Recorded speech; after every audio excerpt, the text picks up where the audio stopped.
Todos, buenos días. Hoy vamos a hablar sobre funciones y sobre imágenes o preimágenes de conjuntos en relación a funciones.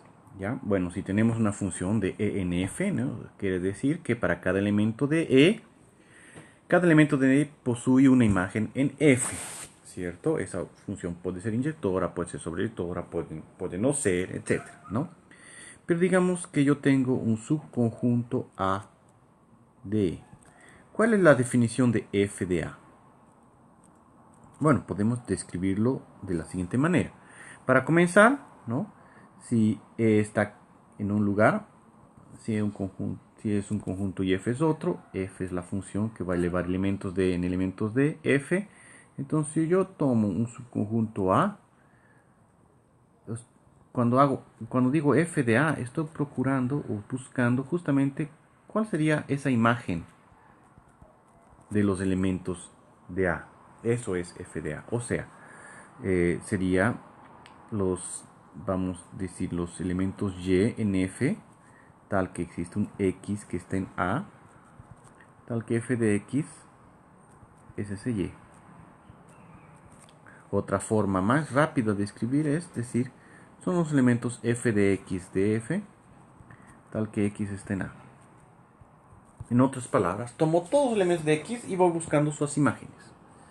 ¿Cierto? Esto, más o menos, esto sería una explicación tipo, voy tomando los elementos de A y voy calculando sus imágenes y eso colecciono en un conjunto que va a llamarse f de A. ¿Ya? Esta primera descripción es para decir, ¿qué elementos de f están en f de A? Bueno, son aquellos que son imágenes de alguien, ¿cierto? O sea, por ejemplo, digamos que la función, ¿cómo podemos escribir una función bien interesante y divertida? Ah, no sé.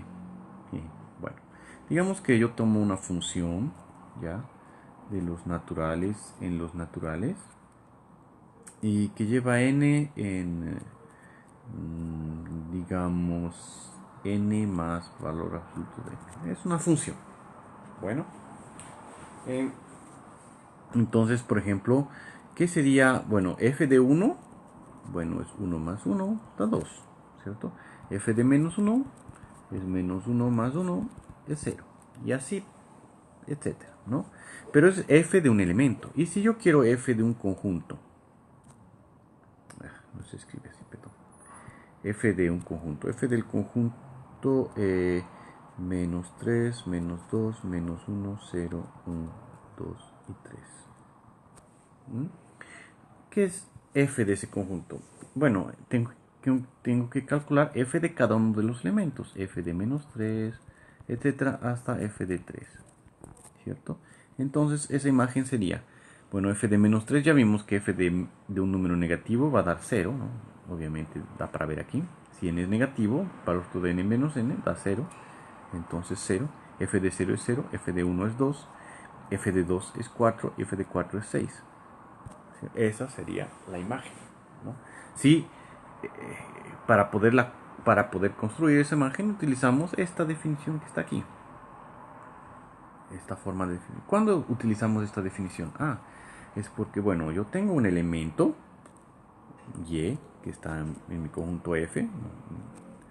¿Será que cuándo es que y pertenece a f de este conjunto que está aquí, que vamos a llamar de conjunto A, ¿no? ¿Cómo voy a saber si y pertenece a f de A o no? Bueno, la pregunta es, ¿será que existe un x en A tal que f de x es y? Si la respuesta es positiva, entonces y está en f de A. Si la respuesta es negativa, y no está en f de A, ¿no? Esa es la cuestión. O sea, por ejemplo, y igual a 7 está en mi conjunto. Bueno, entonces nosotros nos preguntamos, ¿será que existe un x tal que f de x es 7? O sea, x más valor de x igual a 7. Y calculamos y encontramos o no un x.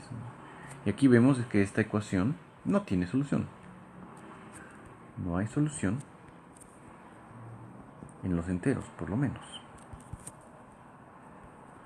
¿Cierto? ¿Cómo vamos a calcular? Suponemos, si x es negativo, va a dar 0, entonces no va a dar 7. Si x es positivo, Si x es negativo, entonces tenemos que valor de x es menos x, y x más valor de x, entonces sería 0, que siempre es diferente de 7.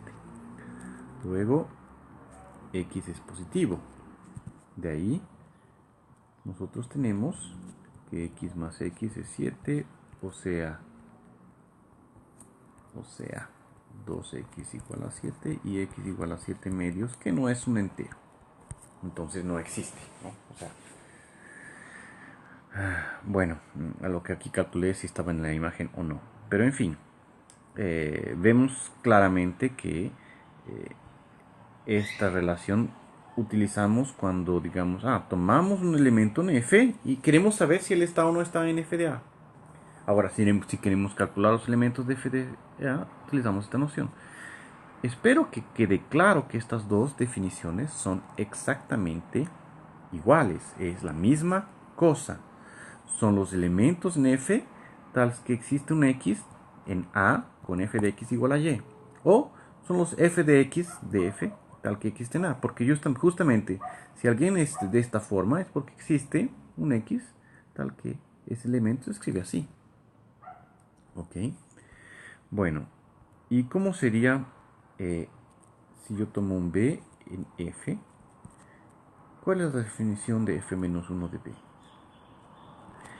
La idea, ¿ya?, es que mi conjunto b está aquí, dentro de f, mi conjunto e está por aquí, y voy calculando imágenes. Y la pregunta es, ¿qué elementos de e tienen sus imágenes que caen dentro de b? Eso es lo que sería f menos 1 de b.